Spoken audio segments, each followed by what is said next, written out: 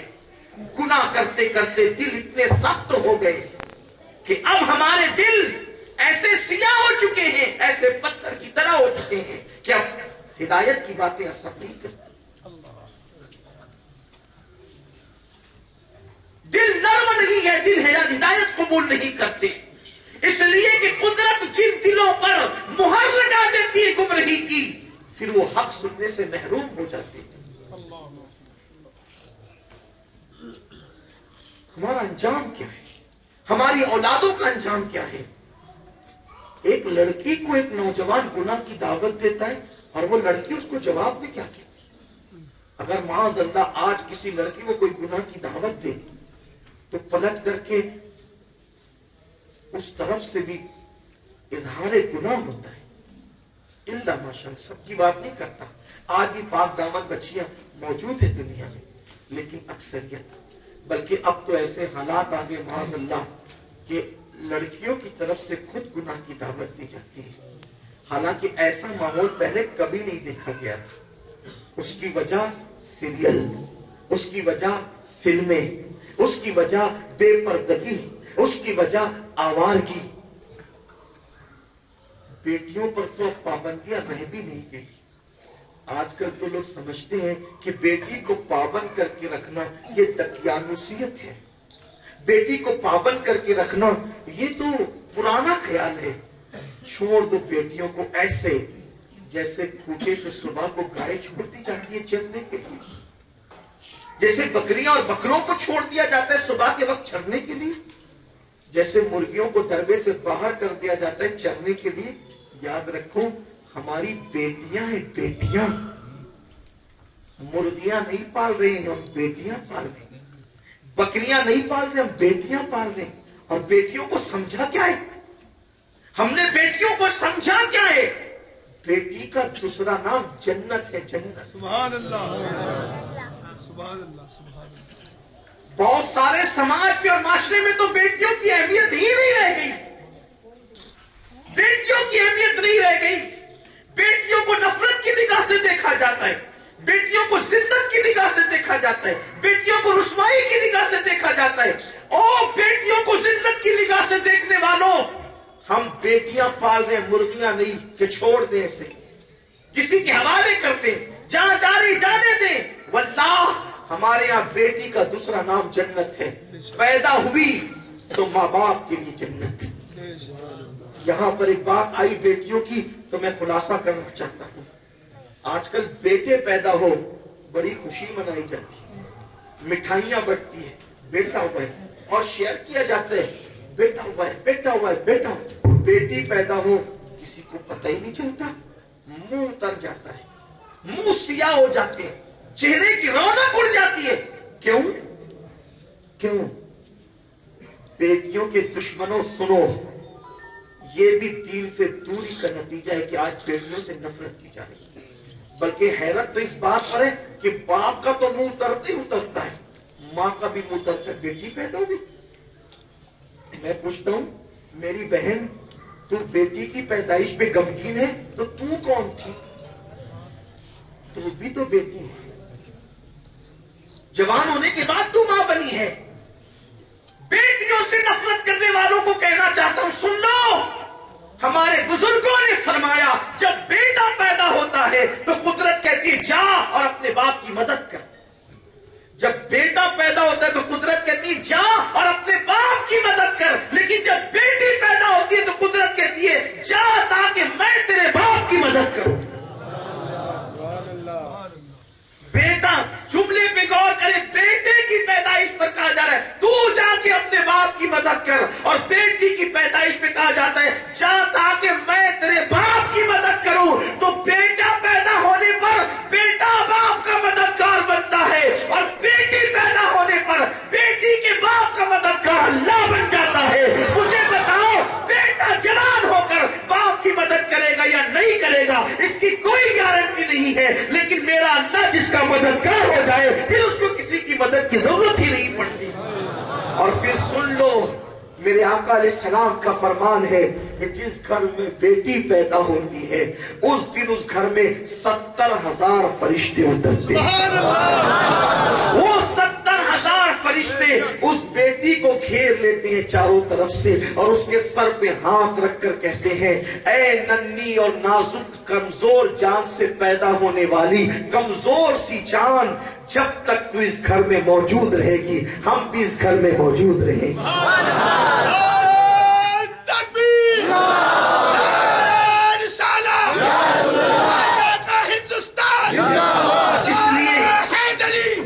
اس لیے میں آپ سے بھی اور اپنی بہنوں سے بھی کہتا ہوں بیٹیوں کو بوجھ مت سمجھنا، بیٹیوں سے نفرت مت کرنا، اس لیے کہ بیٹی اللہ کی رحمت ہے، بیٹی اللہ کی طرف سے رحمت ہے. بلکہ قربان جائیں ایک مرتبہ میرے آقا علیہ السلام اور میرے سرکار کے ساتھ ان کے صحابہ کہیں پر جا رہے تھے. صحابہ کرام نے ایک مکان دیکھا، گھر دیکھا. حضور علیہ السلام کے ساتھ رہتے رہتے صحابہ کی نظر میں وہ تاثیر پیدا ہو گئی تھی کہ صحابہ کرام ظاہر کو دیکھنے کے ساتھ ساتھ باطن بھی دیکھ لیا کرتے تھے. ایک مکان کے قریب سے گزرے تو صحابہ نے کہا یا رسول اللہ اس گھر سے نور چھن چھن کے نکل رہا ہے، یا رسول اللہ اس گھر سے نور چھن چھن کے نکل رہا ہے.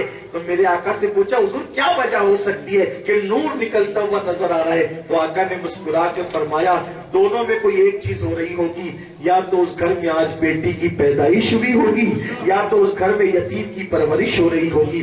یعنی نور اس گھر سے نکلتا ہے جس گھر میں بیٹی کی ولادت ہو، جس گھر میں بیٹی کی پیدائش ہو اس گھر سے نور چھن کے نکلتا ہے، یا پھر یتیم کی پرورش ہو رہی ہو. آج ہم نے اپنی بیٹیوں کو وہ حق نہ دیا یا وہ مقام نہ دیا جو بیٹی کو دینا چاہیے تھا. بلکہ بیٹی کی بات آئی ہے تو عرض کروں میرے آقا علیہ السلام فرماتے ہیں اگر تمہارے گھر میں 1 عدد بیٹا ہو اور 3 عدد بیٹیاں ہو اور تم سفر سے آؤ اور گفٹ لے کر کے آؤ تو پہلے ایک لوتے بیٹے کو گفٹ مت دینا بلکہ پہلے گفٹ بیٹی کو دینا. اس لیے کہ بیٹیوں کا دل بڑا نازک ہوتا ہے. جس نے بیٹی کا دل دکھایا اس نے مجھ محمد کا دل دکھایا. بیٹی کا دل دکھانا نبی کا دل دکھانے کے برابر ہے. میرے آقا نے بیٹی سے کتنا پیار کیا. آقا علیہ السلام جب سفر پر جاتے تھے تو سب سے آخری میں سیدہ فاطمہ سے ملتے تھے اور جب سفر سے واپس آتے تھے تو سب سے پہلے سیدہ فاطمہ سے ملتے تھے. گویا کہ نبی کا سفر فاطمہ کے گھر سے شروع ہوتا تھا اور نبی پاک کے سفر کا اختتام سیدہ فاطمہ کے گھر پہ ہوتا تھا. اندازہ کریں تو یاد رکھنا بیٹیوں کو ذلت کی نگاہ سے نہ دیکھیں بلکہ آج کل تو بیٹی کو رشتے دیر سے آتے ہیں. جو آتا ہے بیٹی کے سامنے کہتے ہیں اس کے لیے کوئی رشتہ دیکھو رشتہ نہیں آ رہا ہے، اس کے لیے کوئی رشتہ دیکھو رشتہ نہیں آ رہا ہے. بیٹی ایسا محسوس کرتی ہے میں اپنے ماں باپ پہ بوجھ تو نہیں ہوں. مت بوجھ سمجھو، اللہ ان کے صدقے تمہیں نوازتا ہے اور بیٹی کا باپ ہونا عیب نہیں ہے. میرے آقا نے فرمایا اے لوگوں میں محمد بیٹیوں کا باپ ہوں، اس لیے بیٹیوں سے نفرت نہیں کرتا. آج کل تو سونوگرافی کے ذریعے سے الٹرا ساؤنڈ کے ذریعے سے پیٹ میں کیا چیک کیا جاتا ہے اور اس کے بعد اگر بیٹا ہوتا ہے تو رہنے دیا جاتا ہے اور اگر بیٹی ہوتی ہے تو اس کو ماں کے پیٹ میں قتل کر دیا جاتا ہے. رسول اللہ کے دور میں کافر جتنا ظلم کر رہے تھے اس سے زیادہ کیا آج ہم بڑے ظالم نہیں ہوں گے اس معاملے میں؟ کتنے ظالم ہو گئے. رسول اللہ کا نظام رحمت ہم نے کہاں چھوڑ دیا. نبی پاک کے دور کے کافر تو بیٹی کو پیدا ہونے کے بعد دفن کر دیتے، زندہ قتل کرتے تھے. ہم تو بیٹیوں کو پیدا ہونے سے پہلے دفن کرتے بلکہ دفن بھی نہیں کرتے، پیٹ میں کاٹ کر گٹر میں بہا رہے. یاد رکھنا اور اچھی طرح سے یاد رکھنا قیامت کے دن یہی قتل ہونے والی بیٹیاں اللہ کی بارگاہ میں دعویٰ کرے گی مولا ہمارے ماں باپ سے پوچھ ہم نے کیا قصور کیا تھا، ہم نے کیا قصور کیا تھا کہ پیدا ہونے سے پہلے ماں کے پیٹ میں ہمیں قتل کر دیا گیا. اس لیے بیٹیوں کو قتل مت کرو. اور یاد رکھنا بیٹیوں کے دشمنوں بیٹی باپ سے جتنا پیار کرتی ہے اتنا بیٹے کے دل میں پیار نہیں. گفتگو دور نکل رہی ہے لیکن مجھے میرے کسی بھائی نے اشارہ کیا تھا کہ میں عرض کر رہا ہوں ایک آرٹیکل کا خلاصہ پیش کر کے اپنی گفتگو کو اختتام کی طرف بڑھاتے ہیں. آگے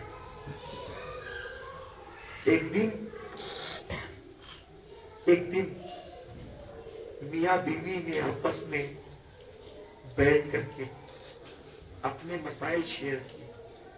بیوی نے کہا مبارک ہو، ڈاکٹر نے خوشخبری سنائی ہے کہ میرے پیٹ میں بچہ ہے. آپ کی کیا خواہش ہے کہ بیٹا پیدا ہونا چاہیے کہ بیٹی؟ شوہر نے کہا میں بیٹی چاہیے، مجھے بیٹی چاہیے. بیوی نے کہا کیوں؟ تم بیٹی کیوں چاہتے ہو؟ تو اس نے بتایا بیٹی اس لیے چاہتا ہوں کہ ایک دن ہمارے گھر میں واقعہ ہوا تھا، اس دن سے مجھے بیٹی سے پیار ہو گیا. بیوی نے پوچھا کون سا واقعہ؟ بیوی نے پوچھا کون سا واقعہ ہو گیا تھا؟ تو شوہر نے بیوی کو یاد دلایا واقعہ یہ ہو گیا تھا کہ جب ہم نے شادی کی، پیار محبت کی شادی، تو ہم نے ایک دوسرے سے وعدہ کیا تھا. تم نے بھی مجھ سے وعدہ کیا تھا کہ تمہارے ماں باپ آئیں گے ہم ان کو اپنے گھر میں داخل ہونے نہیں دیں گے کیونکہ انہوں نے ہمارا بائیکاٹ کیا، ہمیں ذلیل کیا، ہمیں رسوا کیا. تو میں نے وعدہ کیا تھا کہ ہاں میں اپنے ماں باپ کو اپنے گھر میں آنے نہیں دوں گا کیونکہ انہوں نے ہمیں ذلیل کیا، رسوا کیا، ہماری شادی میں رکاوٹیں پیدا کی، بے عزت کیا، ہمیں سماج سے باہر کیا. اس لیے ایسے ماں باپ کو میں اپنے گھر میں آنے نہیں دوں گا. اور تم نے بھی وعدہ کیا تھا کہ میرے ماں باپ نے بھی بائیکاٹ کیا، میں بہت ذلیل کیا، لیکن میں بھی اپنے ماں باپ کو آنے نہیں دوں گی. بولو یہ وعدہ ہوا تھا؟ ہاں ہوا تھا. پھر کیا ہوا؟ ایک دن میرے ماں باپ بڑھاپے کی دہلیز پہ پہنچنے کے بعد جب ان کو کوئی کمانے والا نہ رہا، کوئی کھلانے والا نہ رہا، تو مجبور ہو کر کے اپنے دروازے پر ایک دن آئے تھے. کہاں آئے تھے؟ انہوں نے دروازے پہ دستک دی تھی. کہاں دی تھی؟ جب انہوں نے دروازے پہ دستک دی تھی تو میں نے تم سے کہا تھا کہ میرے ماں باپ آئے تو تم نے مجھے اپنا وعدہ یاد دلایا تھا کہ ہم دونوں نے دوسرے سے وعدہ کیا ہے کہ جس نے ہمیں ذلیل کیا، ہماری شادی کا بائیکاٹ کیا، سماج میں رسوا کیا، ہم ان کو اپنے گھر میں نہیں لیں گے. بولو وعدہ یاد دلایا تھا تم نے؟ کہا. تو میں نے اس وعدے کو یاد کر کے کہا تھا کہ ٹھیک ہے میں اپنے ظالم ماں باپ کے لیے دروازہ نہیں کھولوں. یہی ہوا تھا؟ ہاں یہی ہوا تھا. پھر چند دن گزرنے کے بعد تمہارے ماں باپ آئے تھے. چند دن گزرنے کے بعد تمہارے ماں باپ آئے تھے. کہاں؟ جب وہ مجبور ہو کر آئے تھے تو انہوں نے دستک دی تھی تو تم نے کہا تھا کہ دروازہ کھول دوں.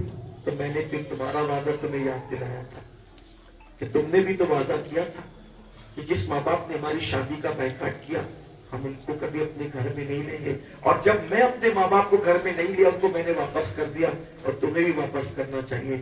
تو تم نے مجھے کیا جواب دیا تھا؟ تمہارے وعدے کی ایسی کی تیسی، میں کسی ایسے وعدے کو اہمیت نہیں دیتی کہ جو میرے ماں باپ کو چھوڑ دے. واللہ میں تو سارے وعدوں کو پیروں تلے کچل دوں گی، لیکن اپنے ماں باپ کو جو میرے گھر پہ چل کر کے آئے ہیں میں کبھی ان کو رسوا کر کے واپس نہیں کر سکتی. اس دن مجھے بیٹی کی عظمت کا احساس ہوا تھا کہ بیٹی نے شوہر کے وعدے کو پیروں تلے کچل دیا لیکن مجبور ہو کر آنے والے ماں باپ کے لیے دروازہ کھول دیا. اس دن سے میں دعا کرتا تھا اللہ جب مجھے اولاد دینا تو بیٹی ہی دینا، اس لیے کہ میں نے بیٹے اور بیٹی دونوں کو دیکھ لیا کہ بیٹے نے ماں باپ کے لیے دروازہ نہیں کھولا لیکن بیٹی نے اپنے ماں باپ کے لیے دروازہ کھول دیا.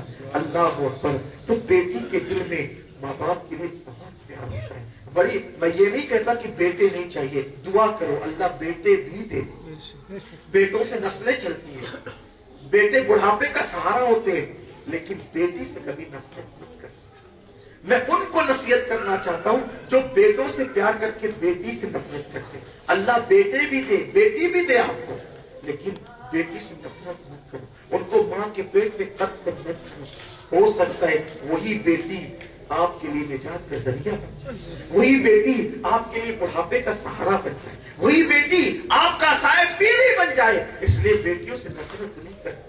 اگر بیٹی سے نفرت کیوں کی جا رہی؟ اسی لیے نا شادی کون کرے گا, یہی نا شادی کون کرے گا, بوجھ بن جائے گی. یاد رکھنا قدرت جب کسی کو پیدا کرتی ہے, قدرت جب کسی کو پیدا کرتی ہے تو پیدا کرنے کے ساتھ ساتھ ابھی اس کے جسم میں جان بھی نہیں ڈالی جاتی ہے, اس دن قدرت لکھ دیتی ہے اس کو کتنا کھلائیں گے, کتنا پلائیں گے, کتنے کپڑے پہنائیں گے, کتنا کیا کریں گے, اس کا شوہر کون ہوگا, اس کی بیوی کون ہوگا, یہ سب طے کر دیا جاتا ہے. اس لیے کوئی آپ کا نہیں کھاتا, یہ بات دل پہ لکھ لو, کوئی آپ کا نہیں کھاتا, ہر بندہ اللہ کے دیے سے کھاتا ہے, ہر بندہ اللہ کی عطا سے کھاتا ہے.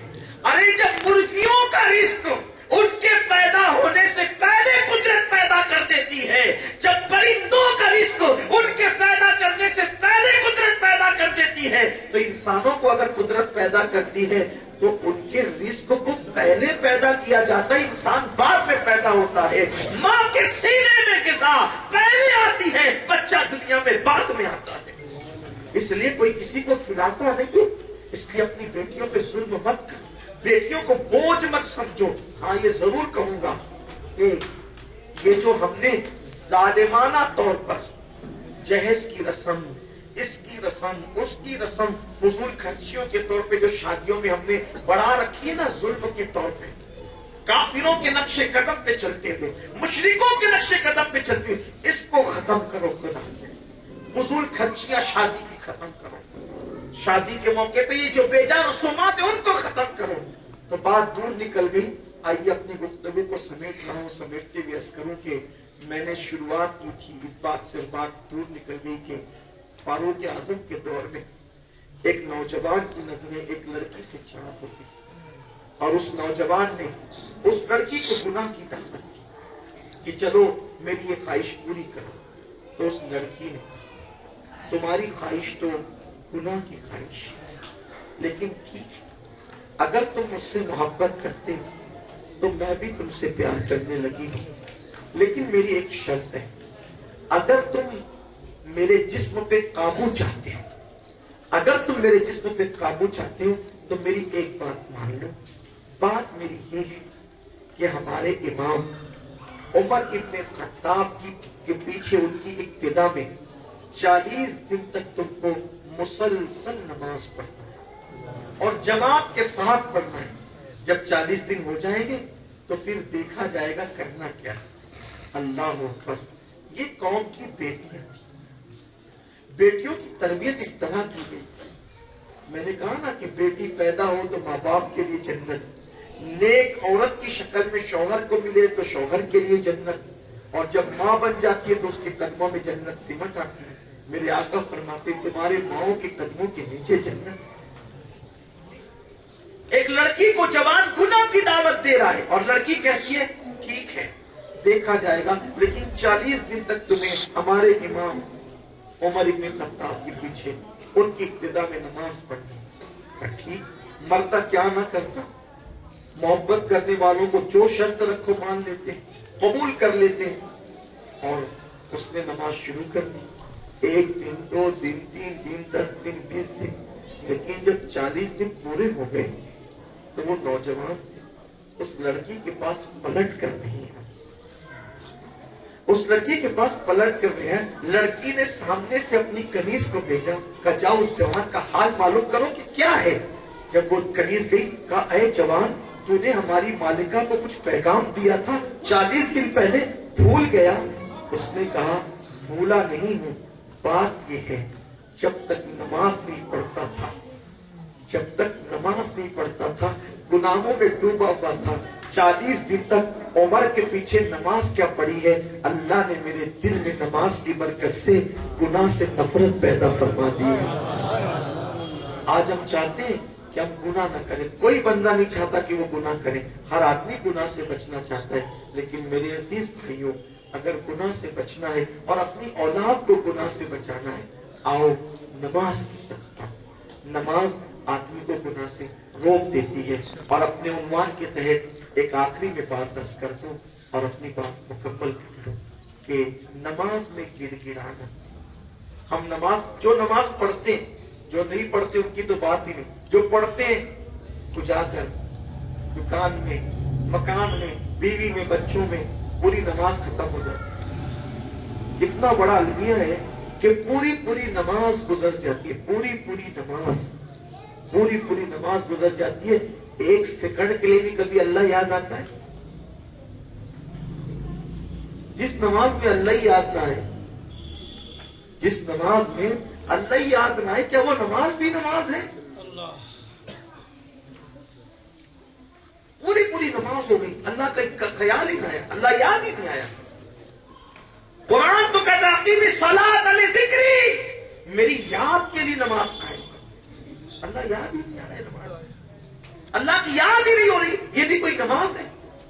ام المومنین حضرت عائشہ صدیقہ رضی اللہ تعالیٰ عنہ فرماتی ہیں کہ جب اللہ کے رسول علیہ السلام نماز پڑھاتے تھے یا نماز پڑھتے تھے اور چوتھی صف میں بھی ان کے سینے کی ٹھک ٹھک کی آواز ہم سنتے تھے. حضور علیہ السلام کے سینے سے ایک مخصوص آواز نکلتی تھی جو ہم چوتھی صف تک سنتے تھے. ایک دن میں نے پوچھا یا رسول اللہ، آپ کے سینے سے حالت نماز میں ایک ایسی آواز نکلتی ہے جیسے ہانڈی پہ کھانا پک جاتا ہے، سالن پکنے پہ جیسے کھٹ کھٹ کی آواز اٹھتی ہے، وہ آواز نماز میں ہم آپ کے سینے سے سنتے ہیں، حضور یہ کیا ہے؟ تو آقا فرماتے ہیں عائشہ تجھے پتہ نہیں ہم کس کی بارگاہ میں کھڑے ہوتے ہیں؟ تو اللہ کے خوف کی وجہ سے میرے سینے سے جو آواز نکلتی ہے تم اس کو نماز میں چوتھی صف میں سنتے ہو، چوتھی صف کے لوگ تک سنتے ہیں، تم اپنے حجرے میں بھی اس کو سنتی ہو. یہ تھی حضور علیہ السلام کی نماز. آج نماز کیا ہوگی؟ بلکہ معاذ اللہ اب تو نماز ایسے ہوگی پیر پھیلا کر، سینہ تان کر، بٹن کھول کر، کھلے سر لوگ ایسے کھڑے ہوتے ہیں جیسے مسجد میں جنگ کرنے آئے. سیدنا امام زین العابدین رضی اللہ تعالیٰ عنہ جب وضو کرتے تھے تو وضو کرتے وقت آپ کا چہرہ پیلا پڑ جاتا تھا جیسے کسی نے خون آپ کا نچوڑ لیا ہے. یہ کیفیت ہوتی تھی، یہ حالت ہوتی تھی. ایک دن گھر والوں نے پوچھا آپ وضو کرتے تو آپ کا چہرہ پیلا کیوں پڑ جاتا ہے؟ فرمایا کہ تم جانتے نہیں میں کس کی بارگاہ میں کھڑے ہونے کی تیاری کرتا ہوں. یہ تھی ہمارے بزرگوں کی نماز. اور ہمارے امام الائمہ، سراج الامہ، کاشف الغمہ، سیدنا نعمان بن ثابت، امام اعظم ابو حنیفہ جب نماز پڑھتے تھے اور حالت نماز میں جب عذاب کی آیتیں آتی تھی، آخرت کی آیتیں آتی تھی تو آپ نماز میں روتے تھے. روایتوں میں آتا ہے اللہ اکبر کہ ایک دن آپ نے عشاء کی نماز پڑھائی. امام اعظم ابو حنیفہ نے ایک دن عشاء کی نماز پڑھائی اور عشاء کی نماز پڑھاتے ہوئے آپ نے سورہ زلزال کی تلاوت کی. اذا زلزلت الارض زلزالها واخرجت الارض اثقالها وقال الانسان ما لها يومئذ تحدث اخبارها بان ربك اوحى لها. یہ سورت پڑھی آپ نے، کیا ہے اس میں کیا ہے؟ ہم انگلش کے اور انگریزی کے جملوں کا ترجمہ تو اردو میں یاد کر لیتے ہیں، کیا ہم قرآن کی سورتوں کا ترجمہ بھی اردو میں یاد کر لیتے ہیں؟ بہت سے لوگ کہتے ہیں نماز میں دل نہیں لگتا، مزہ نہیں آتا. میں کہتا ہوں ہم صوفیہ کی طرح، ولیوں کی طرح نماز تو نہیں پڑھ سکتے، لیکن ایک آسان طریقہ نماز میں دل لگنے کا مجھے خیال آتا ہے. آسان طریقہ، نماز میں دل بھی لگے گا، مزہ بھی آئے گا. پوری نماز کا ترجمہ یاد کر لو. اللہ اکبر تکبیر تحریمہ سے لے کے السلام علیکم ورحمۃ اللہ تک پوری نماز کا ترجمہ اردو میں یاد کر لو. جب اللہ اکبر کہو گے تو دماغ میں بات آئے گی اللہ سب سے بڑا ہے. ثنا پڑھو گے تو ترجمہ دماغ میں گھومنے لگے گا. تو جب دماغ میں ترجمہ گھومنے لگے گا تو پھر دنیا کا خیال نہیں آئے گا، لطف آئے گا. کہنا کیا چاہ رہے ہو، عرض کیا ہے. بلکہ ایک واقعہ جو ہے، بات طویل ہو رہی ہے لیکن معذرت چاہتا ہوں، ذہن ہے طویل ہو رہی ہے. ایک مرتبہ ایک مسجد میں، توجہ فرمائیں، ایک مرتبہ ایک مسجد میں ایک یہودی داخل، قرآن شریف کی تلاوت ہو رہی تھی، نماز ہو رہی تھی. اس کو تلاوت بہت اچھی، یہودی کو قرآن کی تلاوت، اور واقعی کی قرآن کی تحسین ہے، قرآن کا اثر ہے. کہ قرآن اگر پڑھا جائے تو اپنا اثر قرآن دکھا کے رکھتا ہے. قرآن کی بڑی لذت ہے, بڑی برکت ہے. تو اس یہودی نے نماز مکمل ہونے کے بعد جو اس کے مسلمان دوست تھے, ان سے پوچھا کتنا اچھا پڑھ رہے تھے تمہارے امام صاحب, کہ کیا پڑھ رہے تھے؟ کہا قرآن پڑھ رہے تھے. اس کا مطلب کیا ہے؟ انہوں نے کہا ہمیں مطلب نہیں پتا, ہمارا امام بتائے گا, اس کو پتا ہے. تو امام بھی کوئی میری طرح رہا ہوگا. جب وہ دونوں مل کر کے گئے, امام صاحب آپ جو پڑھ رہے تھے کیا پڑھ رہے تھے؟ تو کہا مجھے بھی نہیں پتا. اس یہودی نے جملہ کیا کہا پتا ہے؟ کتنی عجیب قوم ہے, اپنے اللہ سے جو کہتے ہیں خود کو بھی نہیں پتا کہ کہتے کیا ہے. اپنے اللہ سے کہتے ہیں خود کو نہیں پتا کہتے کیا ہے. قرآن کا ترجمہ یاد کرنا کوئی مشکل ہے؟ سورہ فاتحہ کی 7 آیتیں ہیں, 7 آیتوں کا 7 جملوں میں ترجمہ ہے. یاد نہیں کر سکتے؟ قل هو اللہ شریف مختصر, سورہ ناس مختصر, علم ترا مختصر, یہی صورتیں تو پڑھتی ہیں. بلکہ لوگ تو 2 ہی صورتوں میں پوری زندگی گزار دیتے ہیں. گانے کئی درجن یاد کر لیں گے, قرآن کی صورتیں یاد نہیں کر سکتے. حالانکہ یاد رکھنا, سب سے زیادہ یاد کرنا اگر کوئی چیز آسان ہے تو اسے اللہ کا قرآن کہتے ہیں. کیونکہ اللہ نے قرآن میں فرمایا ہم نے قرآن یاد کرنے والوں کے لیے آسان کر دیا ہے. جتنی آسانی سے قرآن یاد ہوتا ہے اتنی آسانی سے کچھ یاد نہیں ہو سکتا.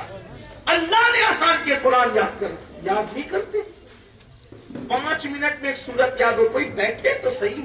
ہم تو مائل بکرم ہے, کوئی ساحل ہی نہیں, راہ دکھلائے کسے راہ روے منزل کا. نہیں ہمیں پڑھنا نہیں آتا, نہیں پڑھنا تو امام کے پاس آؤ, علماء کے پاس آؤ, ہمارے ائمہ کے پاس آؤ, علماء اہل سنت کے پاس آؤ. لیکن امام لوگوں کی بھی تو قدر نہیں ہے, علماء کی بھی تو کوئی عزت نہیں ہے. نہ ماں باپ کی عزت, نہ علماء کی عزت, نہ امام کی عزت, کسی کو عزت نہیں. جج کو دیکھ کر کھڑے ہوں گے لیکن امام کو دیکھ کر بھاگیں گے. وکیل کو دیکھ کر کھڑے ہوں گے, امام کو دیکھ کے بھاگیں. یہ امام کیا ہے؟ جس کو 4-5 ہزار روپیہ دے کر کے نوکر کی طرح رکھا ہے نا, یہ امام وہ ہے جو 5 وقت دن میں اللہ کی بارگاہ میں تمہاری وکالت کرتا ہے. پیدا ہو جائیں تو کان میں اذان دینے سے لے کر مر جانے پر نماز جنازہ پڑھانے تک جو خدمت انجام دیتے ہیں ان کی ہمارے پاس کوئی قدر نہیں. یہ مسلمانوں کی فکر ہے, یہ سوچ ہے.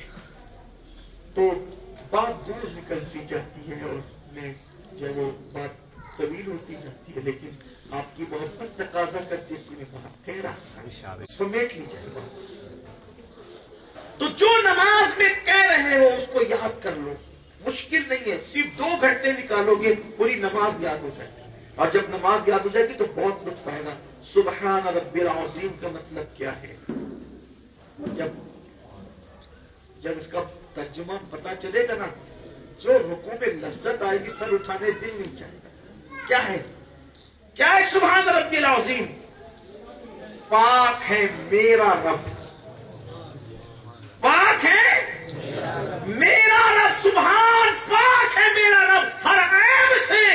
اور وہ بزرگ ہے, عزت والا ہے, عظمت والا ہے, عظیم ہے, وہ بہت عظیم ہے. وہ میرا رب, جو رب کو میرا کہے گا رکوع میں میرا رب, میں کیسا ہوں, کتنا اللہ نے مجھے نوازا ہے کہ میرا رب, میں رب کو میرا کہہ کے پکاروں. سبحان ربی الاعلی, پاک ہے میرا رب جو بہت اعلیٰ ہے. جو اللہ کو میرا رب کہے, جو اللہ کو میرا رب, اور یہ ہم نے اپنے گھر سے نہیں لایا میرا, یہ مصطفیٰ جان رحمت میں ہے. سبحان اللہ, اللہ ہمارا ہے, رب میرا ہے, اور رب جس کا ہو پھر اس کو دنیا کی فکر. سبحان اللہ, اللہ اکبر. سب سے بڑا ہے میرا اللہ, میں بڑا نہیں اللہ بڑا, بادشاہ بڑا نہیں اللہ بڑا, وزیر بڑا نہیں اللہ بڑا, صدر بڑا نہیں اللہ بڑا, سیٹ بڑا نہیں اللہ بڑا. جب ہمارا اللہ سب سے بڑا ہے تو ہمیں کسی سے ڈرنے کی ضرورت کیا ہے؟ ہمیں کیا ڈر ہے؟ اسی لیے اولیاء کرام کسی کو خاطر میں نہیں لاتے تھے, بادشاہوں کے یہاں ہاتھ پھیلاتے تھے, وہ بادشاہوں کے یہاں ہاتھ نہیں پھیلاتے تھے. وجہ یہ ہے کہ جب وہ اللہ اکبر کہتے تھے تو اللہ اللہ کی بڑائی کا تصور ان کے دل و دماغ میں جم جایا کرتا تھا. جو اللہ سے مانگے پھر اسے کسی سے مانگنے کی ضرورت کیا ہے نا. وہ کہا جاتا ہے نا ایک بادشاہ شکار پر گیا, شکار کرتے کرتے جنگل میں دور نکل گیا. دور نکلا, کھانے پینے کو کوئی چیز نہیں تھی, بھوکا پیاسا پریشان. ایک جھونپڑی دیکھا تو ایک بڈھا بابا وہاں نظر آیا. اس بڈھے بابا کو کہا کہ کچھ میری مدد کر سکتے ہو. وہ بڈھا بابا جنگل میں رہتا تھا, کوئی پہچان نہیں پایا اس نے. اچھا میرے یہاں بکریاں ہیں, بکریاں, اور میں تجھے بکریوں کا گوشت تو بھون کے کھلاؤں گا, آ میرے جھونپڑے میں. بادشاہ گیا, اس نے بکری ذبح کی, خوب کھلایا پلایا. صبح کو جب وہ نکلنے لگا تو اس نے اپنی انگوٹھی دی. جب کوئی مصیبت اور مشکل مقام آئے تو یہ انگوٹھی لے کر بادشاہ کے دربار میں آنا. بادشاہ کے دربار میں آنا, بادشاہ تیری بہت مدد کرے گا. کیونکہ وہ بادشاہ تھا لیکن بڈھے نے پہچانا نہیں تھا. دے دیا, انگوٹھی چلا گیا. ایک دن بہت پریشان ہو گیا وہ بڑے میاں, بوڑھا بابا پریشان ہوا. مصیبت کسی میں بھی آ سکتی ہے.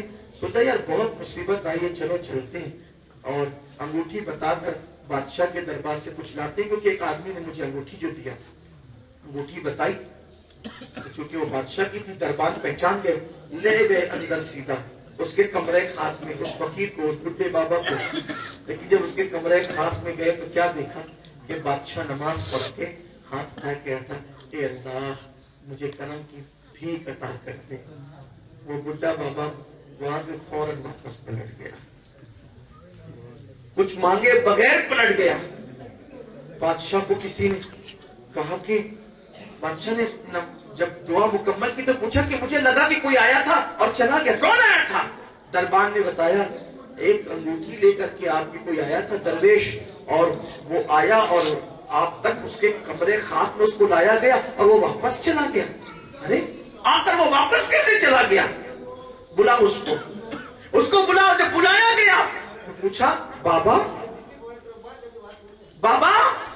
آپ کو جب کمرے خاص میں لایا گیا تھا تو آپ واپس کیوں گئے؟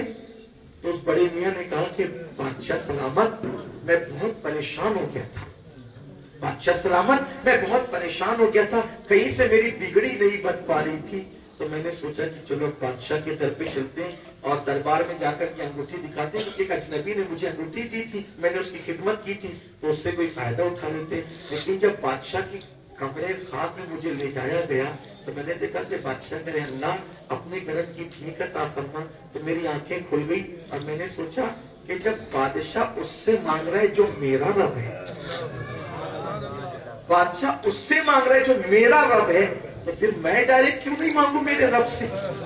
اس سے کیوں مانگوں جو خود بھکاری ہے؟ اس سے کیوں مانگوں جو خود سوالی ہے؟ ڈائریکٹ اس سے کیوں نہ مانگوں جو سب کو دینے والا ہے اور اس تک میری رسائی ہے, اس تک کھڑے ہونے کی, اس تک اس کی بارگاہ میں پہنچنے کی مجھے اجازت ہے, کھڑے ہونے کی اجازت ہے. ارے اجازت ہی نہیں بلکہ حکم ہے, ادعونی استجب لکم, مجھ سے مانگو میں ضرور عطا کروں گا. مسلمانوں, اللہ ہمارا رب ہے اور کتنی بڑی ذات ہے میرے اللہ کی. اور اللہ کہتا کیا ہے, مجھ سے مانگ میں عطا کر. مجھ سے اپنے مسائل ادھر لے جا رہے ہو, ادھر لے جا رہے ہو, اپنے مسائل کا حل کہیں نہیں ہے. اپنے مسائل کا اپنے اللہ کی بارگاہ میں کبھی گڑ گڑا کرتے دیکھو, کبھی مانگ کرتے دیکھو. تو بار بار جو میں نے بات شروع کی تھی اس کو مکمل کر لیتے ہیں کہ ہمارے امام اعظم ابو حنیفہ نے سورہ زلزال کی تلاوت کی. اس میں اللہ نے قیامت کے زلزلے کا ذکر کیا. قیامت کا جو زلزلہ آئے گا, قرآن کہتا ہے اذا زلزلت الارض زلزالها واخرجت الارض اثقالها. جب وہ زلزلہ, جو زلزلے ابھی آتے ہیں نا, یہ جھٹکے سے, صرف جھٹکے. یہ زلزلے کیوں آتے ہیں؟ پوری دنیا کی زمینوں کے اندر نس ہے, نس, شریان. جیسے ہمارے جسم میں نس ہے ویسے پوری زمین میں نسیں ہیں, اور وہ نسوں کو پکڑ کر کے ایک فرشتہ کھڑا ہوا. جہاں پر بھی پاپ, ظلم و زیادتی اور گناہ ہوتے ہیں تو اللہ تعالیٰ فرماتا ہے وہ نس پکڑ کے جھٹک, وہ ہلکا سا جھٹک دیتا ہے تو وہاں زلزلہ. اچھا زلزلہ آتا ہے تو بڑے بڑے کروڑپتی لوگ خیموں میں پناہ لینے پہ، ریلیف لینے پہ، کٹورے لے کر کے کھڑے ہونے پہ مجبور ہو جاتے ہیں، مکانات زمین کے اندر دھس جاتے ہیں. یہ سب گناہ کی وجہ سے ہوتا ہے. تو امام اعظم ابو حنیفہ نے وہ قیامت کا زلزلہ اور پھر اس پر قرآن کہتا ہے زمین انسان کے گناہ کی خبر دی. زمین کے جس خطے پر بھی انسان نے گناہ کیا تھا، زمین کا وہ خطہ پکار اٹھے گا اس نے میرے اوپر کھڑے ہو کے شراب پیا تھا، میرے اوپر کھڑے ہو کر کے زنا کیا تھا، میرے اوپر کھڑے ہو کر کے گانے سنے تھے. زمین گواہی دے. انسان کا اس کو کیا ہو گیا؟ یہ زمین کو کیا ہو گیا؟ ہم تو سمجھتے تھے کہ یہ بولنے کی طاقت نہیں رکھتی. یاد رکھنا سب سے چھپ کے گناہ کرنے والوں، ہم سب سے چھپ جائیں، رب سے نہیں چھپ سکتے. زمین گواہی دے گی، ہاتھ پیر گواہی دیں گے. تو امام اعظم قیامت اور آخرت کے تصور سے رونے لگے، موٹے موٹے آنسو بہنے لگے. اس کا اینڈ سورہ مبارکہ کا اس پر ہوتا ہے فَمَن يَعْمَلْ مِثْقَالَ ذَرَّةٍ خَيْرًا يَرَهُ وَمَن يَعْمَلْ مِثْقَالَ ذَرَّةٍ شَرًّا يَرَهُ. اگر تم نے ایک ذرے کے برابر نیکی کی ہوگی اللہ وہ بھی تمہیں دکھائے گا، اور ایک ذرے کے برابر گناہ کیا ہوگا اللہ تمہیں وہ بھی دکھائے. یرا کا دکھائے گا. یہ دکھائے گا کا تھوڑا تصور کر لیں، میری بہنیں بھی تصور کر لیں. ملانے کے لیے نہیں کہہ رہا ہوں، ایک طالب علم کی حیثیت سے صرف سمجھانے کے لیے کہہ رہا ہوں. اللہ کیا فرماتا ہے؟ تم نے جو گناہ کیا ہوگا اللہ قیامت میں کیا کرے گا؟ ایک بندہ ہے، اس کو پکڑے اور ہم نے کہا تو نے چوری کی تھی، تو نے چوری کی تھی، تو نے شراب پیا تھا، تو نے کسی کو گالی دی تھی. وہ کہہ رہا نہیں دی تھی، نہیں کیا تھا. یا اگر اس نے کیا بھی تھا تو وہ اتنا زیادہ شرمندہ نہیں ہوگا. لیکن ایک بندہ چوری کر رہا ہے، آپ اس کی ویڈیو بنا دیں. شراب پی رہا ہے، اس کی ویڈیو بنا لیں، اور ویڈیو بنانے کے بعد مجمع عام میں کہیں ذرا دیکھو تو یہ آپ ہی ہیں کیا؟ یہ دیکھو آپ ہی ہیں کیا؟ اب بتاؤ اس کی شرمندگی کا حال کیا ہوگا؟ کیا وہ انکار کر سکے گا؟ کیوں؟ اس کا کیا ہوا گناہ دکھایا جا رہا ہے. اس کا کیا ہوا گناہ. اے میری قوم کے جوانوں، کس منہ سے زنا کے اڈوں پر جاتے ہو؟ کس منہ سے شراب کے اڈوں پر جاتے ہو؟ کس منہ سے اللہ کی نافرمانی کرتے ہو؟ اللہ فرماتا ہے وَمَن يَعْمَلْ مِثْقَالَ ذَرَّةٍ شَرًّا يَرَهُ. تم نے جو گناہ کیے ہوں گے اللہ وہ تمہیں دکھائے گا. کیسے دکھائے گا یہ تو وہ جانے، اس کی شان کے مطابق وہ دکھائے گا. لیکن اللہ اکبر کہیں ایسا تو نہیں کہ ہمارے گناہوں کو جو قدرت کے کیمرے میں قید کیا جا رہا ہے اور وہ چلا دیا جائے گا یہ تو ہی ہے، اور وہاں پر 2-4 لوگ نہیں ہوں گے، 10-20 لوگ نہیں ہوں گے، 10-20 ہزار 10-20 لاکھ لوگ نہیں ہوں گے، سارے اولین اور آخرین ہوں گے. جس وقت ہمارے گناہوں کو دکھایا جا رہا ہوگا اس وقت ہمارا کیا حال ہو رہا ہوگا، اس وقت ہماری ذلتوں کا کیا حال ہو رہا ہوگا. اگر اپنے گناہ صرف اپنے ماں باپ کے سامنے کوئی بیان کر دے تو اس وقت ہماری پوزیشن شرمندگی کی کیا ہوتی ہے. بال بچوں کے سامنے کوئی ہمارے کسی گناہ کا تذکرہ کر دے، بلکہ اگر کالج کے پڑھنے کے درمیان اگر کوئی غلطی ہو گئی تھی، اگر وہ غلطی کوئی ہمارے بچے کے سامنے بچہ بیٹھا ہو گیا، ارے سوچ یار ہم نے کیسی غلطی کی تھی، تو آدمی شرمندہ ہوتا ہے یار میرے بیٹے کے سامنے کیوں ہو گئے. بیٹے کے سامنے گناہ کا ذکر آ جائے اتنی شرمندگی ہوتی ہے جب وہاں بے شمار لوگوں کے سامنے انبیاء، اولیاء، صحابہ، بڑے بڑے سب لوگ ہوں گے اور قدرت اللہ اکبر ہمارے گناہوں کو دکھا رہی ہوگی. اس وقت ہماری ذلتوں کا عالم کیا ہوگا، اس وقت رسوائیوں کا عالم کیا ہوگا. اس لیے میری قوم کے جوانوں اپنی ذلت کو آواز نہ دو، اپنی رسوائیوں کو آواز نہ دو. ایک دن اللہ کی عدالت ہے، ایک دن رب کی عدالت ہے، اللہ کی عدالت میں کھڑے ہونا ہے. تو امام اعظم ابو حنیفہ نے یہی سورہ مبارکہ پڑھی. نماز میں رونے، نماز مکمل ہوئی، لوگ نماز پڑھ کے جانے لگے.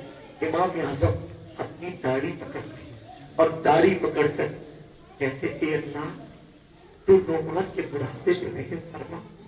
اللہ تو قیامت میں نعمان سے کیا پوچھے گا اور نعمان تجھے کیا جواب دے سکے گا. اللہ مجھے بخش دے، نعمان کے بڑھاپے پہ رحم فرما. رو رہے اور یہی کہتے جا رہے، رو رہے، یہی کہتے جا رہے. ہم گناہ کرتے پھر بھی ہمیں رونا نہیں آتا، اور وہ